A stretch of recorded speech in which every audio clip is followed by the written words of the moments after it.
Hello, I'm Mary Petersen, and I'm a volunteer with the Santa Clarita chapter of the American Cancer Society.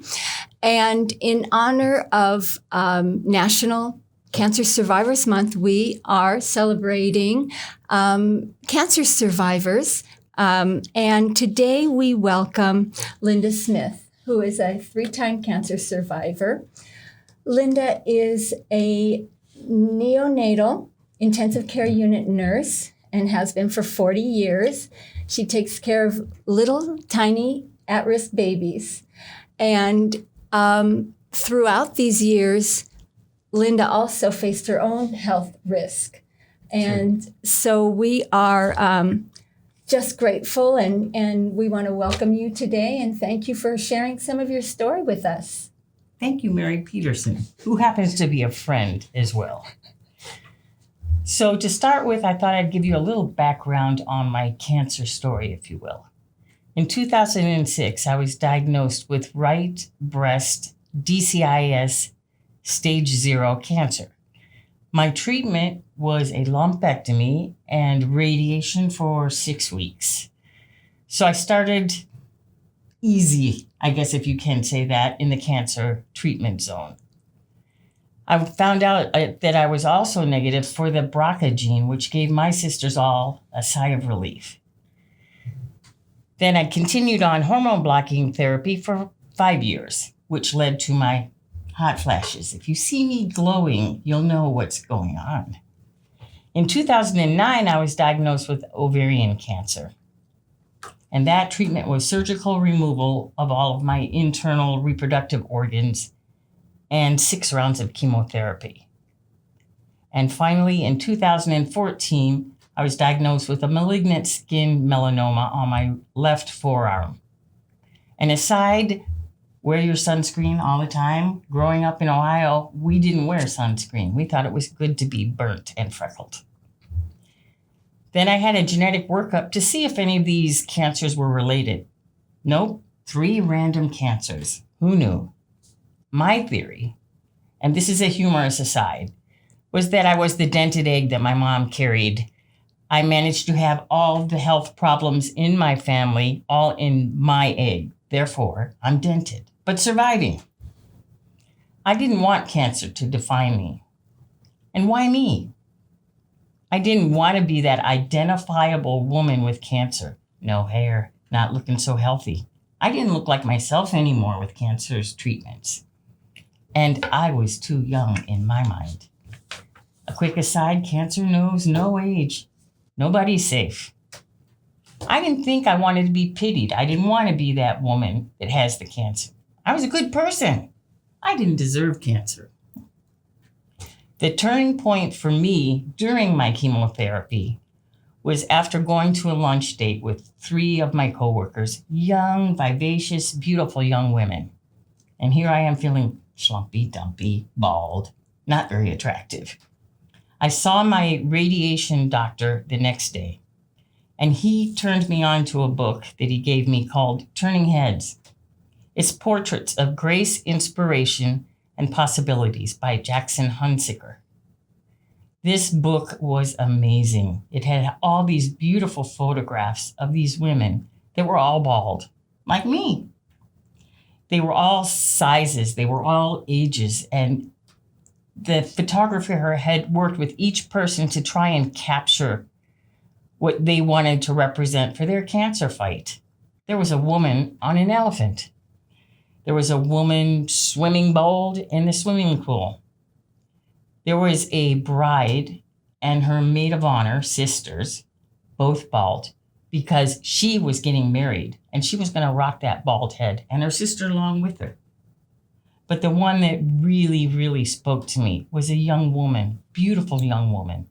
She was dressed in kind of African tribal or ceremonial garb with a spear and all of these bold jewelry accompaniments, and she looked fierce. And that was the woman that I wanted and planned on becoming. I wanted to be that fierce warrior. I didn't want to be defined by cancer. Yes, I was bald. Yes, I was going through it. But how could I regain and retain myself as a regular person in this world. It gave me an outlet for me to express who I was, that true warrior. Luckily for me, I had a great friend, still do have a great friend, Chris, and she happens to do photography, not portrait photography, but landscape photography of all of her many trips. But I got her on my side. I said, hey, can we try this? I want to find my true self right now because I'm struggling. I'm struggling with this. I can do it. Yeah, I'm going to chemo. I'm doing my stuff, doing everything I should be, but I don't feel like me. I don't know who I am right now. So she generously let me use her home, and we took all kinds of pictures. I managed to capture my inner rocker with and my fierce warrior. I wore all of my Native American jewelry, covered my arms in it, around my neck, on my ears, everything that I could pile on. Because for me, Native American jewelry has been something, it demonstrates strength or courage or perseverance. And that was how I identified with it. So my jewelry and doing my twist, if you will, on being a warrior, my way. I'd like to share with you a book that we made at that time. Super Linda, catchy title. But what I wanted to share, I guess, is that we can be who we are. We shouldn't lose ourselves to cancer, but find ourselves in a different way. There is hope. And there is beauty in surviving cancer. It's a personal journey we don't want to make. I never wanted to walk into that room, the other side of the door where the people with bald heads and chemotherapy lived.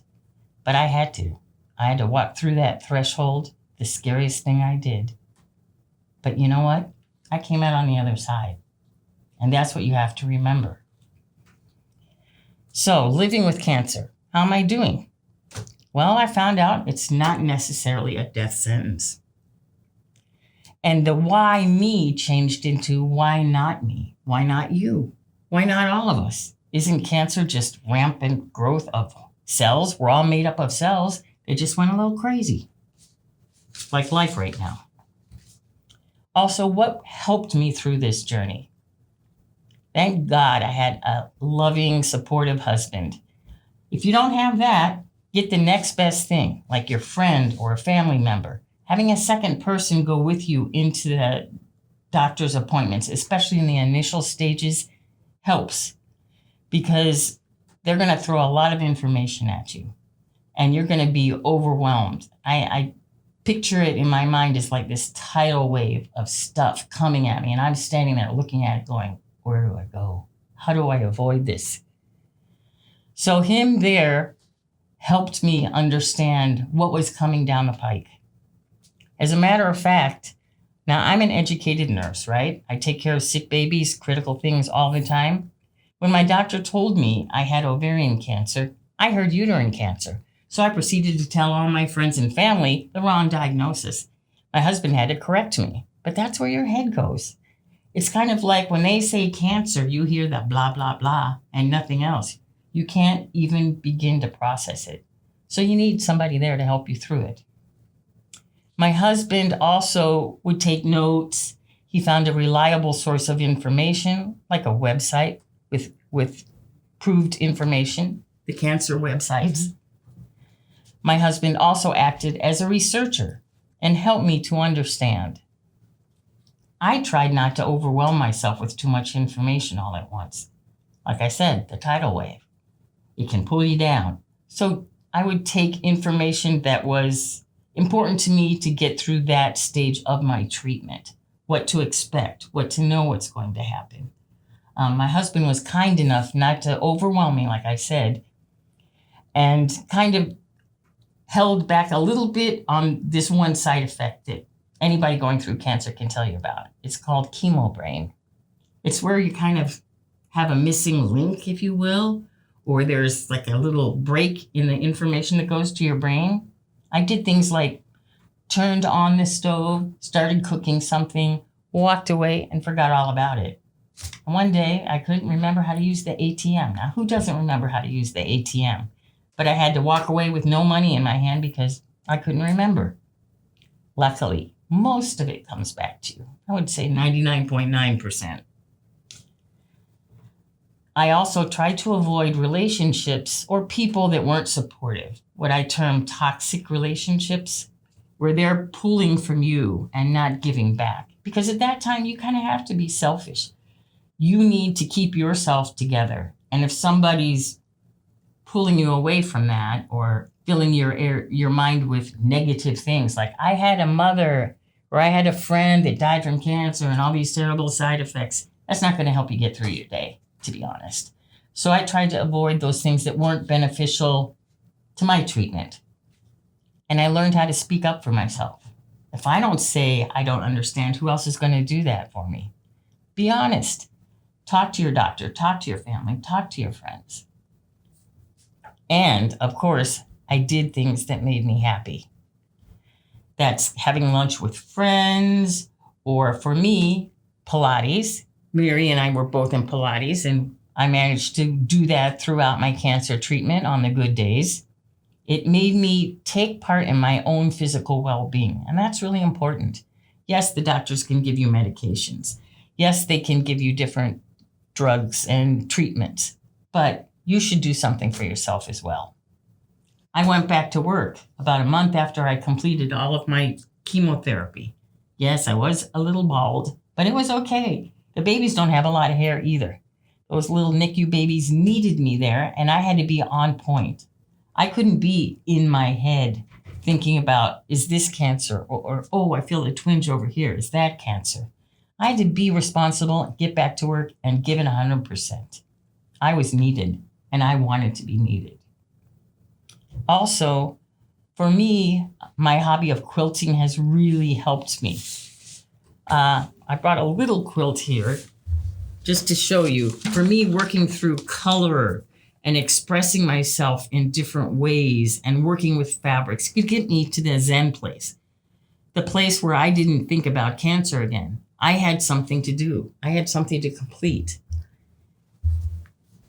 What I did also was to give back to the cancer community in the small ways that I could. When I knew I was going to lose my hair, I decided I'm going to go out and buy a wig. I'm going to rock that wig, and I'm going to be a blonde bombshell. Well, needless to say, after I tried on every wig in the store and bought my blonde bombshell wig, when I actually came to wearing it, I couldn't figure out. You have to pull down the tabs, get the part right, readjust. Then the wind blew and I was all out of sorts. I couldn't tell where I was.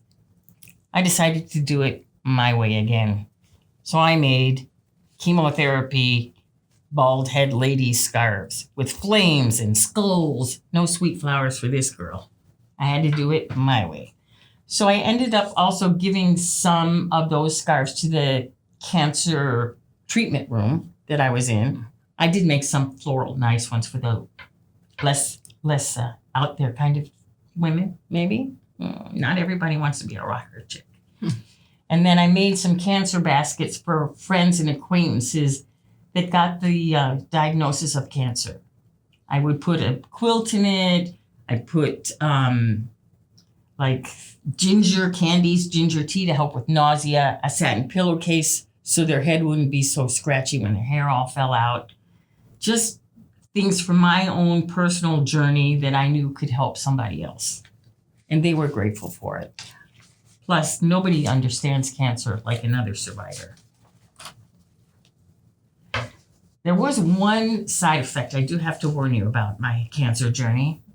For about a year at least, my husband might say longer, I had feelings of, I deserve anything I want. I went through this treatment. I suffered and I survived. Therefore, anything goes. You work that out. You can only roll around in it so long before your budget protests. But I had to. I had to get through to the other side, and I am there. Thank you, God. And thank you for friends like Mary Petersen and this chance to tell my story. Well, Linda, thank you so much for taking the time to share your inspiring story and for telling us what empowered you, telling us the value of giving to others. And we are just the importance of having a team and having the support. We just are grateful that you were able to come today. We wish you good health, and we're grateful for all the ways that you have given back to the community. Thank you. Thank you. Thank you to the community as well. Be well and healthy.